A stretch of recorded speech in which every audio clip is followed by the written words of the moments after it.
4 सीटों पर अपनी जीत दर्ज करवाई है और बीजेपी 12 पर अपनी जीत जो है वो दर्ज करवा चुकी है और आप पार्टी ने 9 सीटों पर अपनी जीत जो है वो दर्ज करवाई है। साथ ही साथ जो अदर्स पार्टियां हैं उसमें भी 1 सीट पर अपना खाता खोला है। नाज़रीन, इस वक्त हमारे साथ senior journalist doctor Radheshyam Shukla ji भी मौजूद हैं, जिनसे हम अब जब तस्वीर वाज़ेह हो चुकी है उसके बाद एक एक रियासत के बारे में जानना चाहेंगे। शुक्ला साहब, एक बार फिर आपका बहुत बहुत इस्तकबाल करते हैं टीवी उर्दू के खास प्रोग्राम में। सबसे पहले हम दिल्ली से लेके चलते हैं। दिल्ली में तस्वीर जो है वो कहीं ना कहीं थोड़ी बहुत झिलमिल दिखाई दे रही है, आपका तज्जिया? दिल्ली में बात सही है, लेकिन ऐसा लगता है कि दिल्ली में बीजेपी अपनी सरकार बना लेगी। कांग्रेस को जिस बुरी तरह पराजय का सामना करना पड़ा है दिल्ली में, वो बिल्कुल अप्रत्याशित है। बिल्कुल। और एक असाधारण बात कि आम आदमी पार्टी ने अनुमानों से अधिक सफलता अर्जित की है। हाँ, ये बात अलग है कि अरविंद केजरीवाल जो सोचते थे कि वह सरकार बनाएंगे, तो सरकार बनाने से पीछे रह जा रहे हैं। लेकिन कांग्रेस के लिए बहुत ही शर्मनाक पराजय वहां हुई है और खास तौर से मुख्यमंत्री शीला दीक्षित वहां पर हार गई हैं, जो काफी आश्वस्त भी नजर आ रही हैं। जो आखिरी लम्हों तक उन्होंने अपनी जीत की दावेदारी भी उन्होंने कहा था कि जब परिणाम आएंगे तो केजरीवाल कहीं दिखाई नहीं पड़ेंगे। बिल्कुल। लेकिन इसके बावजूद उनको इस तरह से हार की स्थिति झेलने के लिए शायद मजबूर होना पड़ रहा है। लेकिन एक बात दिल्ली के बारे में ये बहुत साफ है कि वहां पर ऐसा लगता है कि शीला अकेले मुकाबला कर रही थी चुनाव का। बिल्कुल। केंद्रीय नेतृत्व उनके साथ नहीं था। हमने चुनावी सभाओं में भी देखा था कि लीडर्स जो थे वो उनके साथ ज्यादा नहीं थे। सेंट्रल लीडर्स जो कांग्रेस के थे वो खासतौर से देखिए, राहुल की 4 सभाएं तय थी, लेकिन केवल 2 हो सकी। दूसरी में चूंकि भीड़ नहीं थी, आगे की दोनों सभाएं कैंसिल कर दी गई। प्राइम मिनिस्टर बिजी थे अपने अंतर्राष्ट्रीय मुद्दों में। जापान के महाराजा वहां आए हुए थे, उनके स्वागत में सोनिया भी समझ। केंद्रीय नेताओं ने जैसा लगता था कि शीला को अकेले छोड़ दिया कि तुम ही अपना मुकाबला करो। तो यह एक खलने वाली बात भी है और यह भी मानना पड़ेगा कि कैंटीन का मैसी रही होगी, निश्चित रूप से रहती है, और आम आदमी पार्टी ने उसका फायदा उठाया। आम आदमी पार्टी के साथ जिस तरह से लोग आए वो बहुत ही उत्साहवर्धक है। खासतौर से ये 1 साल जो रहा, इसमें किसी छोटी सी पार्टी का इतना निकल के सामने आना काफी हैरत में सबने ही सबको डालता है। ये बिल्कुल हैरत में डालता है। लेकिन अरविंद केजरीवाल ने जिस लेवल पर संघर्ष को आगे बढ़ाया और डायरेक्ट फेस करने के लिए अपने को पेश किया, शीला दीक्षित के खिलाफ वो चुनाव लड़ने के लिए तैयार हुए, इससे एक बड़ा कॉन्फिडेंस पैदा हुआ पब्लिक में भी और पार्टी के संगठन के साथ जुड़े हुए जो लोग थे। इसका फायदा आम आदमी पार्टी को मिला जी। और अब बीजेपी की हालत के बारे में वहां बताइए। बीजेपी अभी देखिए, बीजेपी आप जानते हैं पहले बीजेपी को ये इतनी संभावना नहीं थी जैसे, लेकिन वहां पर विजय गोयल का समय उनको बदल करके हर्षवर्धन को सामने लाया गया। हर्षवर्धन की इमेज बेहतर थी और मोदी का जो प्रचार अभियान था, एक तरफ बीजेपी ने अपने सारे शीर्ष नेताओं को दिल्ली के प्रचार में उतारा। सुषमा स्वराज हो, आडवाणी हो, जेटली हो, सभी मैदान में थे, नितिन गडकरी हो। कांग्रेस के मुकाबले बीजेपी ने अपनी पूरी ताकत झोंकी और उसका फायदा बीजेपी को मिला। जो पीछे मानी जा रही थी आगे आ गई सत्ता में। जी, आपसे ये हम थोड़ा सा जानना चाहेंगे कि आखिरी लम्हों में जिस तरह से नरेंद्र मोदी ने वहां पे जाकर कमान संभाली, तो कहीं ना कहीं उसका असर वहां पे जो लोग मौजूद थे, जो बीजेपी के लिए काम कर रहे थे, तो क्या हम ये कहेंगे कि आखिरी वक्तों में बीजेपी के जो कारकुन थे उनमें जोश भर दिया गया था? निश्चय ही। देखिए, इस बार के इलेक्शन में ये मान के चला जा रहा था कि जैसे कहा जाता था ना कि ये सेमीफाइनल है, बिल्कुल है ना, तो एक अभी तो इस समय बीजेपी ने अपनी पूरी ताकत लगाई, क्योंकि उनके सामने ये था कि अगर इस बार नहीं तो फिर कभी नहीं। इसलिए बीजेपी ने अपनी पूरी ताकत वहां पर लगाई, दूसरी जगहों पर ही। और मोदी तो पूरी चार्ज करने के लिए पूरे कंट्री को, क्योंकि तैयारी उन्हें अगले आम चुनाव की है और उसके लिए इसमें सफलता मिलना बहुत जरूरी था। दिल्ली बहुत मायने रखती है। दिल्ली निश्चित रूप से राजधानी है और देश का दिल माना जाता है, तो और इस बार एक सबसे इंपॉर्टेंट चीज देखने में आई है कि दिल्ली वालों ने बड़े दिल से वोट भी दिया है और खासतौर से जो है यंगस्टर्स जो हैं और जो लेडीज हैं वो काफी निकल के सामने आई हैं। हाँ, ये बहुत उत्साहवर्धक है। और एक चीज जो इससे जो वोट परसेंटेज बढ़ने से एक पूरे देश के लिए एक मैसेज जाता है मेरी समझ से, वो है यह कि अब ये जाति संप्रदाय ये जो फैक्टर हैं ये कमजोर होते जा रहे हैं, क्योंकि वोट परसेंटेज ज्यादा बढ़ने का मतलब है कि हर कम्युनिटी का सपोर्ट जब तक आपको नहीं मिलेगा आप चुनाव नहीं जीत सकते। कब जब वोट परसेंटेज कम रहता है 45, 50, तो उसमें कह दे कि हम दलित वोट से या मुस्लिम वोट से या इस तरह किसी वोट से हम चुनाव जीत लेंगे। लेकिन अगर 70%, 80% पोलिंग हो रही है तो आप इन छोटे छोटे सेक्टर्स के हाथ चुनाव नहीं जीत सकते। तब आपको हर कम्युनिटी के बीच में अपनी पैठ, अपनी पहचान बनानी पड़ेगी, और जब तक सबका समर्थन नहीं मिलेगा आप चुनाव नहीं जीत सकते। इस इलेक्शन का एक भी मैसेज गया है कि किसी एक जाति, किसी एक संप्रदाय, किसी एक गुट या ग्रुप के सहारे इलेक्शन नहीं जीता जा सकता। यानी जो आम आदमी, जो कॉमन पर्सन है, वो अब अपनी बुनियादी जरूरियात को देख रहा है, दूसरी चीजों को देख। दिल्ली में अगर हम बात करें तो वहां अनएम्प्लॉयमेंट एक मसला था, और खासतौर से जो लेडीज की सिक्योरिटी का जो मसला था वो बहुत ज्यादा निकल के सामने आया था। लेडीज सिक्योरिटी का मसला निश्चित रूप से बहुत महत्वपूर्ण है, लेकिन एक बात शीला दीक्षित कह सकती थी कि कानून व्यवस्था की जिम्मेदारी उनके हाथ में नहीं है, इसलिए वो उसकी जिम्मेदार नहीं है, उसके लिए सेंट्रल गवर्नमेंट जिम्मेदार है। तो ये अलग मुद्दा है। लेकिन इसके बावजूद जैसे यूथ की बात आपने की, हर कम्युनिटी को अच्छी जिंदगी चाहिए, बिल्कुल सिक्योरिटी चाहिए, जस्टिस चाहिए। तो न्याय, सुरक्षा, अच्छी जिंदगी, अच्छी आमदनी हर एक को चाहिए, वो चाहे किसी जाति का हो, किसी धर्म का हो, वो बात का फैक्टर है। तो इसलिए पहली जरूरतें जो पूरी होंगी या जिससे आशा करेंगे उसको सपोर्ट करेंगे। अच्छा शुक्ला जी, यहाँ मैं ये भी जानना चाहूंगी कि सोशल मीडिया और जिस तरह से मीडिया है या दूसरे जो टेक्नोलॉजी इतने आगे बढ़ गई है, तो पिछले जो चुनाव है और इस बार के चुनाव में आप इन सब चीजों को कितना आगे देखते हैं? क्योंकि जाहिर सी बात है आजकल सब लोग जो है वो इन चीजों से जुड़े हुए हैं। देखिए, टेक्नोलॉजी बढ़ेगी, साइंस बढ़ेगी तो लाइफ स्टाइल जैसे बदलती है उसी तरह से राजनीतिक शैली भी बदलेगी, इलेक्शन का ट्रेंड भी उसी तरह बदलेगा, प्रचार का साधन भी बदलेगा। अगर ये माध्यम आपके पास, उस माध्यम का उपयोग करेंगे ही करेंगे, और यूथ खासतौर से उसमें ज्यादा इन्वॉल्व रहता है। हमने शुरू से ही देखा था कि नरेंद्र मोदी जो थे वो नौजवानों से, खासतौर से सोशल मीडिया से वो शुरू से जुड़े रहे थे। कहीं ना कहीं जो हम लोग देख रहे थे वो फैक्टर जो था वो हमें शुरू से ही नजर आ रहा था। मोदी को इसमें पहले से रुचि रही है। वो गुजरात में जब पहली बार चीफ मिनिस्टर बने थे तब से उन्होंने डाटा अपने लैपटॉप में रखना और सारे पूरे डिस्ट्रिक्ट्स के बारे में सारी इंफॉर्मेशन रखना, उनसे संपर्क स्थापित करना। तो इस तरह से नई तकनीक का इस्तेमाल करने में आगे रहे। अभी जैसे 3D सिस्टम से अपने एक साथ कई जगहों पर अपने को वर्चुअल इमेज के सहारे करना, इसकी भी पहल उन्होंने की। इस बार मध्य प्रदेश में भी उसका इस्तेमाल किया गया। तो टेक्नोलॉजी का इस्तेमाल तो होगा, विज्ञान बढ़ेगा, टेक्नोलॉजी बढ़ेगा तो उसका इस्तेमाल भी बढ़ेगा। तो कहीं ना कहीं उन्होंने जो है वो आम आदमी की नब्ज जो है वो पकड़, उससे नस का संबंध नहीं है, एक माध्यम है। हाँ। जैसे आपका टीवी या जो एक माध्यम है, तो सोशल मीडिया या नेटवर्क भी जो है, नेट जो है वो भी एक माध्यम है। हर माध्यम का इस्तेमाल किया जाना चाहिए, इससे लोगों तक पहुंच बढ़ जाती है। अच्छा, अब हम अपने नाज़रीन को ये सुनाते हैं कि श्री प्रकाश जायसवाल का क्या कहना है। देखिए, लोकतांत्रिक व्यवस्था में जनता की भावनाओं का सम्मान किया जाना चाहिए। अगर 4 राज्यों के चुनाव में जनता ने जो फैसला दिया है उस फैसले को सर माथे लगाना चाहिए। और जहां तक लोकसभा चुनाव की बात है तो इन राज्यों से और लोकसभा के चुनाव से क्या लेना देना है। हर एक राज्य की अलग अलग परिस्थितियां हैं। छत्तीसगढ़ में हमारी सरकार बन रही है,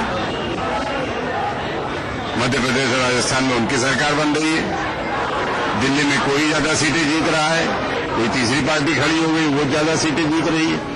तो अगर इसको आप लोकसभा के चुनाव से मिलाएंगे इसका कोई औचित्य ही नहीं। और नाज़रीन, अब आपको ले चलते हैं दिल्ली, जहां आम आदमी पार्टी लीडर कुमार विश्वास खिताब कर रहे हैं। गौरव से आपको फिर निवेदन करता हूं, मीडिया के मित्रों के साथ सहयोग करें। 6 वालों के साथ भी, दलाल झा के साथ भी, दलाल चौरसिया के साथ भी। तो हमने देखा कि किस तरह से आम आदमी पार्टी जो है वो जोशो खरोश में भरी हुई है, और दिल्ली में यकीनन उन्होंने एक बड़ी कामयाबी जो है वो दर्ज करवाई है, और सभी एक वर्ड जो हम यूज कर सकते हैं, हैरतज़दा है उनकी कामयाबी को देखकर। बिल्कुल, उनको इसमें बिल्कुल जोश होना ही चाहिए, और उनके साथ सारा यूथ विंग जुड़ा हुआ है, और खुद भी युवाओं का ये समूह है। मेरे परिचित ही हैं, सारे मित्रवत भी हैं। तो उनमें जोश होना स्वाभाविक है, और इतने कम समय में इतनी बड़ी सफलता किसी दूसरे संगठन को आज तक इस देश में नहीं मिली है। जी, अब हम बात करेंगे मध्य प्रदेश की। हालांकि बीजेपी ने वहां पे भी अपनी जीत दर्ज करवाई, लेकिन कहीं ना कहीं सीटें जो है वो कुछ कम हो गई हैं। पिछली बार 156 थी, अभी थोड़ा कम हो गई है। हाँ, अभी अब जीत या ट्रेंड का अभी शायद फाइनल टैली आनी बाकी है, इसलिए इसके बारे में अभी कुछ नहीं कहा जा सकता कम हुई है या ज्यादा हुई। लेकिन एक बात तो सही है कि 2 बार के बाद तीसरी बार फिर जीत हासिल करना अपने आप में एक बड़ी सफलता है। जी, बीजेपी इनका मैसी के मुद्दे रहते हैं। बीजेपी ने 65 सीटों पर मध्य प्रदेश में जीत अपनी दर्ज करवाई है और कांग्रेस ने 22 पर और बीएसपी ने भी यहां खाता खोला है 1 सीट के साथ। अब हम मध्य प्रदेश की बात करें तो वहां आप कौन कौन से खास फैक्टर्स देखते हैं जिसकी वजह से जो है वो इतना ज्यादा जो है वो निकल के सामने आया है? एक तो वहां पर कांग्रेस की लीडरशिप का ही अभाव है। लीडरशिप इतने टुकड़ों में बटी हुई है, कई 3-4 नेता मध्य प्रदेश को रिप्रेजेंट करते हैं। ज्योतिरादित्य सिंधिया को बहुत अंतिम क्षण पर इस तरह से प्रोजेक्ट किया गया कि वो लीड करेंगे, उसके बाद वो चीफ मिनिस्टर भी हो सकते हैं इस तरह से। लेकिन अगर उनको शायद कुछ समय पहले प्रोजेक्ट किया जाता तो कुछ ज्यादा अचीव कर सकते थे।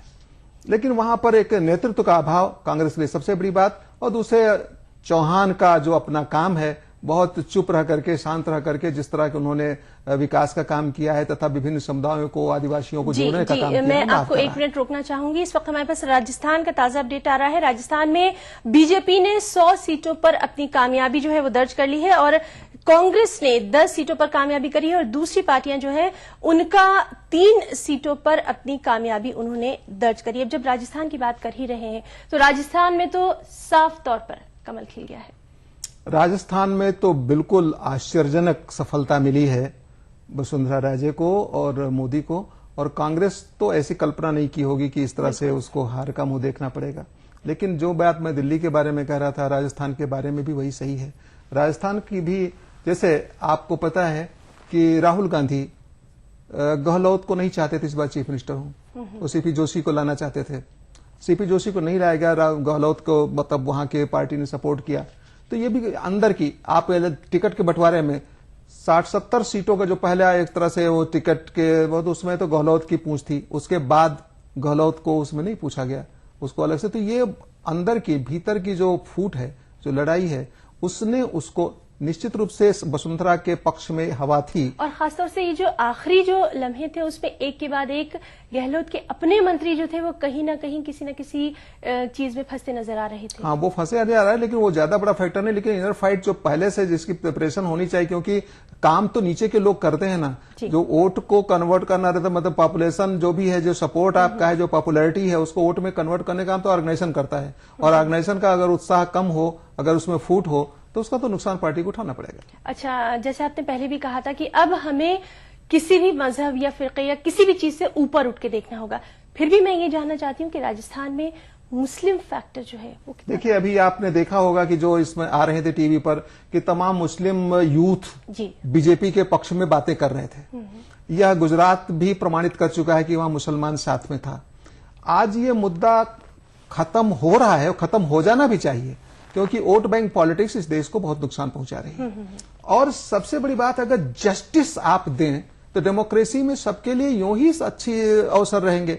लेकिन आपके साथ जब पक्षपात करेंगे, भेदभाव करेंगे, तो आप मुंह से, भाषा से बात कुछ भी करें, अगर आपके अंदर में भेदभाव, पक्षपात रहेगा तो उससे किसी कम्युनिटी को फायदा नहीं होगा। अब जो है बुनियादी जरूरतें हमारी वो ज्यादा मायने रखने लगी। बुनियादी जरूरतें हर व्यक्ति, क्योंकि मैंने कहा ना कि अच्छी जिंदगी हर व्यक्ति चाहता है, न्याय हर आदमी चाहता है, सिक्योरिटी हर आदमी चाहता है। तो उसके लिए चाहे हिंदू हो, मुसलमान हो, कोई जाति विशेष हो, तो इसलिए मतलब ये जो लोग वोट डालने के लिए, इससे पहले कहा जाता है कि लोग वोट डालने नहीं आते, वोट डालने के लिए बाहर आए तो उसके बाद अपने आप ये जो फिरका परस्ती है, छोटी छोटी चीजें अपने आप पीछे रह जाएंगी। जी, और हम आपसे बातचीत जारी रखेंगे। नाज़रीन, अब हम ये देखते हैं कि टीडीपी सदर एन चंद्रबाबू नायडू का क्या कहना है। Election results is a clear indication. Congress party lost totally. Congress party is rooted out in 4 states. For the last so many years, the way Congress party has behaved is very bad. Corruption at the peak. Because of corruption, devaluation of rupee, and also we lost pride in international markets. Because of that, so many essential commodities price were increased, and also no development, no growth, employment is at the peak. Even there is no security. They are unable to protect the nation, even boundaries from China or Pakistan, and also there is no security for women in this country. All these things, people gave a mandate. Congress party finally rooted out. For this, Sonia Gandhi and Rahul Gandhi are responsible. PM is only instrumental. That is what has happened. So many days, so many times I told, PM has become a tool in the hands of Sonia Gandhi. Always he used to look after 10 Janpath for any decision. There is indecisiveness, there is no governance, inefficient government, ultimately corrupt government. Even PMO is accused of corruption. Even there is a Colgate case is inquiring against PMO. All these things are angry of the people. They gave vote against. थे TDP सदर N Chandrababu Naidu, जिन्होंने साफ तौर पे कहा है कि अवाम ने अपना फैसला कांग्रेस के खिलाफ दिया है। उसके कई अवामिल भी इन्होंने गिनाए, जैसे बदउनवानी है, रुपए की गिरती कीमत है, महंगाई है, सिक्योरिटी है। और एन चंद्रबाबू नायडू ने साफ तौर पर कहा है कि अब अवाम कांग्रेस का साथ बिल्कुल नहीं चाहते, और इसका ये वाज़िह सबूत जो है वो इस बार के इंतखाबात में सामने आ गया है। शुक्ला साहब, हम बात कर रहे थे मुख्तलिफ रियासतों में, स्टेट्स में, कि किस तरह से जो है वो उसने बहुत सारे फैक्टर्स ने मिलकर इस बार तस्वीर जो है वो पूरी तरह से बदल दी है। अब हम आपसे एक बात बहुत इंपॉर्टेंट है वो ये जानना चाहेंगे कि जिस तरह से इस बार लेडीज बढ़ चढ़ के सामने आई है, उन्होंने जिस तरह से बढ़ चढ़कर वोट दिया है, तो इस बारे में आपका तज्जिया जो है वो क्या कहता है? नहीं, महिलाओं का, स्त्रियों का इस तरह से आगे आना ये बहुत शुभ संकेत है, आना भी चाहिए। क्योंकि एक आधी आबादी अगर राजनीति से अपने को अलग रखे तो वो उससे देश का भी भला नहीं होगा, समाज का भी भला नहीं होगा। तो ये तो बहुत अच्छी बात है, और ये दिल्ली में ही नहीं, दूसरे राज्यों में भी स्त्रियां आगे आ रही हैं, यूथ आगे आ रहा है। इससे ये वोट परसेंटेज जो बढ़ रहा है केवल मेल वोट से नहीं बढ़ रहा है। मैं अभी भी अपने कॉन्स्टिट्यूंसी से आ रही हूँ। 2013 में ये तो मुझे जाने दो, मैं भी आ रही हूँ।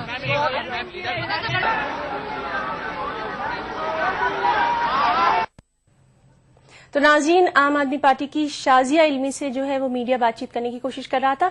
तो जैसे अभी हम लेडीज की ही बात कर रहे थे, तो हर पार्टी ने अपने लेडीज कैंडिडेट भी खड़े किए थे, लेकिन इस बार हमने ये देखा कि न सिर्फ शहरों में बल्कि गांव में भी लोग जो है, जो लेडीज हैं वो सामने आई हैं। और यहां पे मैं ये जिक्र भी करना चाहूंगी कि जो तस्वीर हमारे पास आई थी उसमें जो माइनॉरिटी कमेटी की जो लेडीज हैं, जो मुस्लिम खवातीन हैं, उन्होंने बढ़ चढ़कर वोट दिया है। ये तो अच्छी बात है, होना ही चाहिए। और एक खास बात यह कि जब जागरूकता ग्रासरूट लेवल तक पहुंचती है तो फैमिली कल्चर में भी, मान लीजिए मेल की बात है तो वो चाहेगा वोट तो अपने परिवार के लोगों को भी वहां तक ले जाने की कोशिश करेगा। तो मेल भी सपोर्ट करेंगे कि जितनी महिलाएं हैं वो भी वोट पोलिंग बूथ तक जाएं, और इसके जाने का ये प्रभाव है कि वोट परसेंटेज इस तरह से बढ़ रहा है, और ये बहुत शुभ है, बहुत अच्छी बात है, और फ्यूचर पॉलिटिक्स के लिए इंडिया की बहुत ही उपयोगी है। जी, अब छत्तीसगढ़ का अगर हम बात करें तो छत्तीसगढ़ में आप किस तरह से देख रहे हैं कि ये जो पूरा जो सिनेरियो है वो किस रुख पे जा रहा है? अभी तो नेक टू नेक फाइट वहां दिखाई पड़ रही, आगे पीछे हो रही हैं सीटें, लेकिन ये संभावना हो सकती है कि वहां पर कांग्रेस सरकार बनाने की स्थिति में आ जाए। अजित जोगी वहां पर संभवतः चीफ मिनिस्टर बने, ये संभावना है। लेकिन अभी नेक टू नेक चल रहा है, मेरे ख्याल से अंतिम टैली आने तक चीजें क्लियर नहीं होंगी, क्योंकि वहां पर बिल्कुल बराबरी की लड़ाई चल रही है। जी, हर इन जो पहले चुनाव हुए हैं उनमें हमने देखा है कि 2 या 3 पार्टी जो है वो अहम मानी जाती हैं, लेकिन इस बार जो है वो कई छोटी छोटी पार्टियां भी निकल के सामने आई। उसमें से एक जो है वो आम आदमी पार्टी रही, जिसने इस वक्त सभी को बिल्कुल हैरान करके रख दिया है। तो अब अगर हम बात करें राजस्थान की या फिर छत्तीसगढ़ की या फिर मध्य प्रदेश की, नाज़रीन इस वक्त अब हम जानने चाहेंगे कि नितिन गडकरी जो है उनका क्या कहना है, आइए आपको दिखाते हैं। हमारी सरकार बनेगी। अगर आप लोग सर बहुमत से नहीं आ पाते तो क्या आप आम आदमी पार्टी से बात करेंगे? अभी ऐसा कोई सवाल ही उठता नहीं, क्योंकि मेरे को पूरा विश्वास है कि हम अपना बहुमत बना पाएंगे। छत्तीसगढ़ के लिए सर देखिए, एक बात महत्वपूर्ण है कि इस बार पूरे चुनाव में कांग्रेस पार्टी को सभी राज्यों ने नकारा है। भ्रष्टाचार, महंगाई और कांग्रेस के कुशासन के खिलाफ ये जनादेश प्राप्त हुआ है और भारतीय जनता पार्टी को और नरेंद्र मोदी जी के नेतृत्व को इस बार देश ने स्वीकार किया है। इसी चुनाव से यही सिद्ध होता है। जैसे ये दो बातें सिद्ध होती है, वैसे सोनिया गांधी और राहुल गांधी का नेतृत्व अब तो लोग स्वीकार करने के लिए तैयार नहीं है। ये भी इस चुनाव का नतीजा है। जहां तक दिल्ली की बात है, दिल्ली में निश्चित रूप से भारतीय जनता पार्टी पिछली तुलना में काफी सीटें ज्यादा मिल चुकी है। उसके बावजूद भी हम लोग और ज्यादा सीट एक्सपेक्ट कर रहे थे, पर अभी जो जानकारी मिली उसके अनुसार हम लोग निश्चित रूप से बहुमत मिलाएंगे, ऐसा मेरा विश्वास है। आम आदमी पार्टी को सर आपने इस तरह से आंका था कि इतनी ज्यादा सीटें लेके चली जाएगी? नहीं, हमने इतना एक्सपेक्ट नहीं किया था, पर उन्होंने जो सीट मिलाई है वो काफी ज्यादा मिलाई है और निश्चित रूप से मैं उनका भी अभिनंदन करता हूँ। सर 2014 में ये विधानसभा चुनाव का जो परिणाम है इसका इफेक्ट रहेगा सर? देखो 100% रहेगा, क्योंकि ये चुनाव जो है ये सेमीफाइनल था और इस चुनाव ने सभी राज्यों में एक बात सिद्ध करके दी कि सोनिया गांधी और राहुल गांधी जी का नेतृत्व अब देश स्वीकार करने के लिए तैयार नहीं है।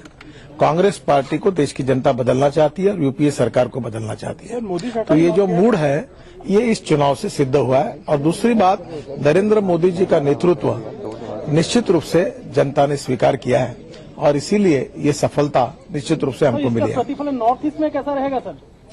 नॉर्थ ईस्ट का तो मेन स्ट्रीम से वैसे वहां जो चुनाव हो रहा था वहां हमारी पार्टी की ताकत भी बहुत कम थी और हमें कोई एक्सपेक्टेशन भी नहीं था। सर मोदी फैक्टर काम किया आपको लगता है? निश्चित रूप से नरेंद्र मोदी के नेतृत्व में ये 4 राज्यों में जो सफलता मिली है उसमें उनका नेतृत्व का भी योगदान है और कांग्रेस के प्रति रोष और सोनिया जी और राहुल गांधी जी के नेतृत्व के प्रति नाराजगी, ये निश्चित रूप से यूपीए सरकार के प्रति नाराजगी, ये निश्चित रूप से इस बात से सिद्ध होता है। सर आखिरी सवाल, अगर हंग असेंबली आती है तो क्या आप लोग आम आदमी पार्टी के साथ जाने की सोच सकते हैं? देखिए, मेरी अभी की जानकारी ऐसी है कि हम 34 तक पहुंचे हैं, अब 1 की कमी है और नतीजे और जाहिर होना बाकी है। मेरा विश्वास है कि भारतीय जनता पार्टी अपने ताकत में सरकार बनाने में सफल होगी। तो बीजेपी के जो साबिक सदर हैं नितिन गडकरी, वो अपनी जीत के प्रति काफी आश्वस्त दिखाई दे रहे हैं और खासतौर से उन्होंने ये भी कहा कि 2014 के लिए ये जो है ये सेमीफाइनल है और बात यहाँ लीडरशिप की हो रही है। तो लीडरशिप के ताल्लुक से आप क्या कहना चाहेंगे? जी हाँ, मैं बिल्कुल ये कहना चाहूंगा कि अगर ये इस ईमानदारी से लीडरशिप को केंद्र में रख के बात की जाए तो ये पराजय कांग्रेस की पराजय नहीं, ये कांग्रेस के नेतृत्व की पराजय है। कांग्रेस को अभी, मैं व्यक्तिगत राय मेरी है कि कांग्रेस अभी भी बीजेपी से बेहतर पार्टी है, लेकिन कांग्रेस की लीडरशिप में जो सोनिया और राहुल और मनमोहन सिंह की ट्रिनिटी है, इसको इस कंट्री ने रिजेक्ट किया है। और बीजेपी अभी रिजेक्टेड पार्टी थी। आप भी महसूस करती होंगी कि अभी साल भर पहले तक बीजेपी की कोई इमेज नहीं थी, लेकिन मोदी को सामने लाने से उसमें एक नई जान आ गई। मोदी फैक्टर काम तो मोदी लीडरशिप, अब लीडरशिप का कंपैरिजन लीडरशिप में हो गया, क्योंकि राहुल किस तरह से प्रोजेक्ट किया गया, भले उनको अनाउंस न किया गया हो कि फ्यूचर प्राइम मिनिस्टर होंगे, लेकिन उनकी पार्टी के सारे नेता कहते रहेंगे कि अगर 2014 में चुनाव होते और पार्टी जीतती है तो प्राइम मिनिस्टर राहुल गांधी होंगे। तो राहुल और मोदी का सीधा मुकाबला था। इसमें राहुल पराजित हुए हैं, मोदी जीते हैं। इसमें स्टेट्स की जीत या उनके अपने अपने फैक्टर हैं, अपनी अपनी अचीवमेंट्स हैं। सबसे इंपॉर्टेंट लीडरशिप है और लीडरशिप के कंपैरिजन में राहुल के मुकाबले मोदी की जीत है। राहुल पराजित हुए हैं और ये मैसेज 2014 के लिए बहुत महत्वपूर्ण है। हाँ, और इन्होंने आम आदमी पार्टी के लिए भी कहा कि जिस तरह से वो इतना आगे निकल के आई है तो बीजेपी भी कहीं ना कहीं हैरत में है। बिल्कुल हैरत में है और अच्छा हुआ कि नितिन ने उसका स्वागत किया है कि उनको इस तरह से अचीवमेंट जो होगा उसका स्वागत करते हैं, स्वागत किया जाना चाहिए। और सबसे बड़ी बात कि केजरीवाल ने बहुत मेहनत की, उनकी टीम ने दिल्ली में जिस तरह से गली गली कूचे कूचे घर घर जा करके, और सबसे बड़ा जो उन्होंने हिम्मत का काम किया, साहस का काम किया, या साहस करने का जो बिल्कुल ग्रास रूट लेवल पर गए, लेकिन चीफ मिनिस्टर को सीधे चैलेंज करके उनके मुकाबले अपने को उम्मीदवार बनाना। और अभी इलेक्ट्रिक कनेक्शन की बात थी, वो अपना सीधे जाके काट देना फिर जाके जोड़ने का काम करना, इस तरह की हिम्मत करने वाली जो छोटी पार्टियों से तुलना की जाती है, वो किसी ने ऐसी हिम्मत नहीं की। हालांकि बीच में एक स्टिंग ऑपरेशन भी हुआ था, तो उसका कुछ कहीं असर? स्टिंग ऑपरेशन का कुछ मैं नहीं समझता कोई ज्यादा असर पड़ा होगा। कि स्टिंग ऑपरेशन यही तो कह रहे हैं कि उन्होंने पार्टी के लिए चंदा लिया थोड़ा सा, इसलिए कि कोई काम कराने का आश्वासन देकर लिया, लेकिन ये सामने आ गया, दूसरी पार्टियों के सामने नहीं आता। कौन ऐसा व्यक्ति है, कौन ऐसा संगठन है जो किसी को मुफ्त में पैसा देता है? जो पैसा देता है उसका रिटर्न वो बाद में जब वो सत्ता में आता है तो वो प्राप्त करता है। वो गिव एंड टेक है। और जो पार्टियों के पास अरबों रुपए जो आते हैं वो इसी बिना पर आते हैं कि बाद में उनको उसका फायदा मिलेगा। अच्छा, अब हम अगर राजस्थान की तस्वीर देखें तो वहां इधर चंद महीनों में जिस तरह से वसुंधरा राजे एकदम आक्रामक रूप में नजर आई थी, तो उसको लेके उन्होंने जिस तरह से हर गांव हर कस्बे में जाके लोगों को जोड़ा है पार्टी से, उसके बारे में आप क्या कहेंगे? आप अच्छी बात यूं ही कह रही हैं कि जोड़ने का काम, के जोड़ने से शक्ति बढ़ती है। तो उन्होंने जो मेहनत की है, और निश्चित रूप से उन्होंने बहुत ज्यादा मेहनत की है, एक इमेज बनाने में जहां भूमिका थी, एक वैचारिक भूमिका बनाने में मोदी की, वहां ग्रास रूट लेवल गांव-गांव घर-घर पहुंच करके लोगों को जोड़ने का काम जो वसुंधरा राजे किया, उसका फल उनको मिला है कि आज उन्होंने एकदम स्वीप आउट किया। राजस्थान में मोदी फैक्टर, राजस्थान में भी मोदी फैक्टर है, क्योंकि मोदी ने काफी समय दिया राजस्थान के लिए। और फिर वही दिल्ली की तरह राजस्थान में दिल्ली को केंद्रीय नेतृत्व ने राजस्थान को भी उतनी तवज्जो नहीं दी जितनी देनी चाहिए थी। और मोदी फैक्टर और वसुंधरा राजे दोनों फैक्टर हैं राजस्थान के इस परिणाम में।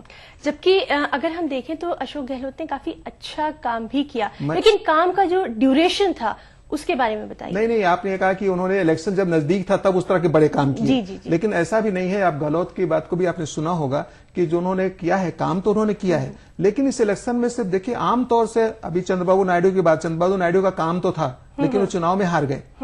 तो कभी इस समय जो देश का माहौल है वो ये मोदी के सामने आने के बाद यह माहौल है कि आज कांग्रेस को चाहे रीजनल लेवल पर या स्टेट लेवल पर कांग्रेस सपोर्ट करने का मतलब राहुल को सपोर्ट करना, कांग्रेस जिताने का मतलब राहुल को जिताना। आज इस स्टेट पर्सनालिटी की बात और आज बीजेपी का विरोध करना या मोदी का विरोध करना मतलब सोनिया और राहुल का सपोर्ट करना।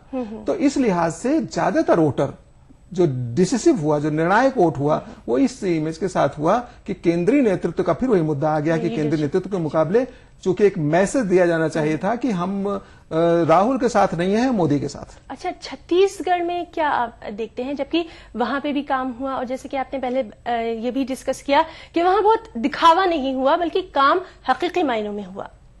देखिए छत्तीसगढ़ में देखिए बहुत कॉम्प्लिकेटेड होता है, जैसे सोसाइटी का जिस तरह स्ट्रक्चर होता है उसमें कौन किस तरह से रिएक्ट करता है वो बहुत जनरलाइज नहीं किया जा सकता। वहां पर एक जो नक्सलवादी फैक्टर है, अब जिस तरह से बीच में मसकर हुआ था निश्चित रूप से उसका असर पड़ा होगा। दूसरे यह है कि आदिवासियों के स्तर पर है, उनके बीच में कौन कितना इफेक्टिव हुआ होगा। मैं इतना वहां के ग्रास रूट लेवल पर डिटेल्स नहीं बताता, लेकिन उसके बावजूद कुछ न कुछ सिंपैथी उसके साथ कांग्रेस के फेवर में गई। रोकना चाहूंगी और देखते हैं कि अन्ना हजारे का क्या कहना है।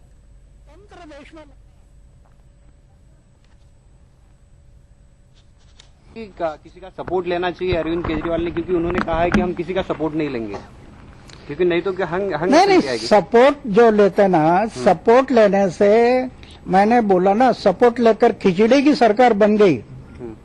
तो खिचड़ी की सरकार हमेशा कहीं ना कहीं उसमें करप्शन होते रहे। क्या लेना चाहिए सपोर्ट या नहीं लेना चाहिए केजरीवाल? नहीं लेना चाहिए, नहीं लेना चाहिए। लेकिन सरकार नहीं बनेगी, सरकार बनाने के लिए सरकार नहीं बनेगी, वहाँ नहीं बने तो दोबारा इलेक्शन करो, दिल्ली में दोबारा इलेक्शन करो। हाँ, करना चाहिए, एक बार होने दो घिस कर। लेकिन आज की जीत से आप खुश हो? केजरीवाल की जीत से आप खुश हो? केजरीवाल की जीत से आप खुश है क्या? केजरीवाल की जीत से आप खुश है? आपने बड़ा आंदोलन किया था दिल्ली में बहुत। देखो, एक कांग्रेस पार्टी और शीला दीक्षित इतना दिन से मुख्यमंत्री है, दिल्ली तो हमारे देश का एक नाक है। ऐसे जगह पर एक हाथ में झाड़ू लेकर वहां की सरकार को शह देना ये आसान बात नहीं है, क्योंकि ये पुराने जितने भी पक्ष और पार्टियां हैं इनके पास पैसा है, सत्ता के कारण पैसा है। ऐसे स्थिति में जो अरविंद वहां चुन कर आया, 24 सीटें मिलाई, वो मुझे अच्छा लगता है। लेकिन इसका परिणाम आपके बारे में दिल्ली में दिल्ली में आपने आंदोलन किया, उसी दिल्ली में आज केजरीवाल को बड़ी कामयाबी मिली है। हाँ, उसको लिए तो मैं धन्यवाद करूंगा कि एक जीरो से उसने ये लड़ाई लड़ी। लेकिन हम लोग जो सोच रहे थे वो कहां तक पूरा होगा वो शंका है। लोकतंत्र देश में लाना, अभी अरविंद बहुमत से नहीं आया, किसी न किसी का सहारा लेना पड़ेगा। तो लोकतंत्र के लिए लोगों ने लोक सहभाग से चला हुआ तंत्र वो कैसे आएगा? अगर वो बहुमत से आता तो वो अपना था, वो अपना कानून बनाता। और नाज़रीन, अब हम देखेंगे कि बीजेपी लीडर मनोहर जोशी का क्या कहना है।